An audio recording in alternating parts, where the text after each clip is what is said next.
পাকিস্তানের সাবেক প্রধানমন্ত্রী ও তেহরিক-ই-ইনসাফের প্রতিষ্ঠাতা ইমরান খান বিশ্ববিখ্যাত অক্সফোর্ড বিশ্ববিদ্যালয়ের চ্যান্সেলর পদে আবেদন করবেন। কারাবন্দী থেকেও তিনি এই পদের জন্য আবেদন করবেন বলে জানিয়েছেন পাকিস্তানি সংবাদ মাধ্যম এক্সপ্রেস ট্রিবিউন। আন্তর্জাতিক মিডিয়ায় ইমরান খানের উপদেষ্টা সৈয়দ জুলফি বুখারিও ইমরান খানের প্রার্থিতার বিষয়টি নিশ্চিত করেছেন।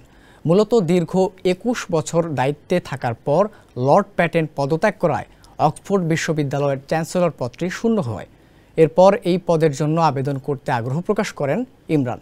অক্সফোর্ড বিশ্ববিদ্যালয়ের চ্যান্সেলর পদ ও ভূমিকাকে একটি আনুষ্ঠানিক প্রদান হিসেবে বর্ণনা করা হয়ে থাকে।